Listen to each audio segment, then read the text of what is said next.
নমস্কার, আমি সুতপা মুখার্জি। সুতপাস গুড লাইফে আরও একবার সকলকে স্বাগত। ফিরে এলাম বেশ কিছুদিন পর একটি নতুন কবিতার বিষয় নিয়ে। আজকে কবিতাটির নাম হচ্ছে শুদ্ধিকরণ। তবে তার আগে দুটো কথা বলে নিই। এই কবিতাটি আমি 2 বছর আগেই লিখেছিলাম, যখন আমরা করোনা থেকে সবে আস্তে আস্তে করে পৃথিবী সুস্থ হচ্ছে, আমরাও আস্তে আস্তে করে সুস্থতার মুখ দেখে অল্প অল্প করে উঠে দাঁড়াতে চেষ্টা করছি। সেই সময় কবিতাটি লেখা। কবিতাটি আগে বলিনি, তারপর আমি বিষয়টি নিয়ে বলবো। কবিতার নাম শুদ্ধিকরণ। এখন ভোরের স্নিগ্ধ বাতাস ছুঁয়ে যায় অনায়াসেই ওষ্ঠের শেষ প্রান্ত। বিহাগের কলকাকলিতে মুখর সবুজায়ন, পৃথিবী কিছুটা হলেও সুস্থতার পথে। মানুষ তৎপর নিজেকে শুধরাতে কবিতার খাতায়। শিশির ভেজা জানালায় স্বপ্নমাখা দুনয়ন। বুঝেছি একটু একটু করে বদলাতে হবে নিজেকে। পাপী মুখটা আড়াল করে পুণ্যের অবয়বে সাজাতে হবে মনের আয়না। ভালোবাসার সহনীয়তাকে চিরকালের মতো হাতের মুঠোয় বন্দি করে মায়াবী যোচনায় প্রয়োজন আপনি শুদ্ধিকরণ, আপন শুদ্ধিকরণ। আমরা এখন ক্ষত স্থান ধুয়ে ধীরে ধীরে স্বাভাবিক জীবনযাপনের প্রচেষ্টায় মগ্ন।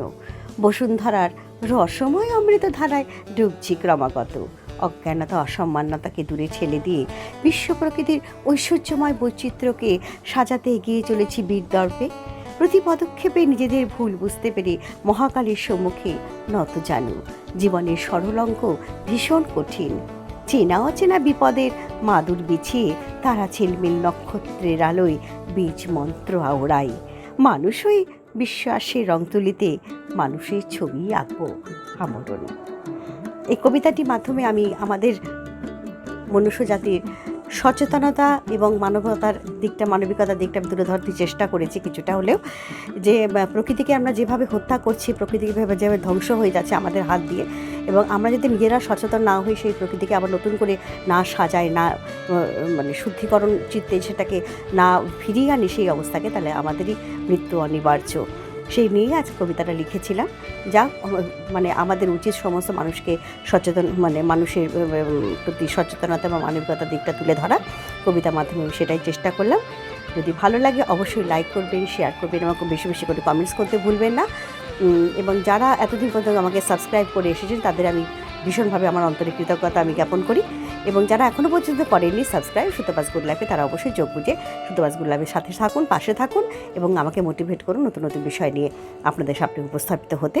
সে গান হোক, কবিতা হোক বা ভ্রমণ বিষয়, ছোটোখাটো কোনো জায়গা হোক, যা হোক কিছু, আপনারা পাশে থাকুন, ভালো থাকুন, সুস্থ থাকুন এবং আমাকে এগিয়ে নিয়ে যেতে সাহায্য করুন। আজকে এই পর্যন্তই। নমস্কার। আমাদের এখন সুস্থ ও সুন্দর পৃথিবীর প্রয়োজন, যেখানে চারিদিকে সবুজায়নের ঢেউ, বিশুদ্ধ অক্সিজেন ও প্রাণভরা ভালোবাসা। বাঁচতে হলে শুদ্ধ চিত্তে সকলকে সাথে নিয়ে সচেতনভাবে এক নির্ভেজাল বসুন্ধরা গড়ে তোলা, এটাই হোক আমাদের লক্ষ্য। চলো সবুজ বাঁচাই।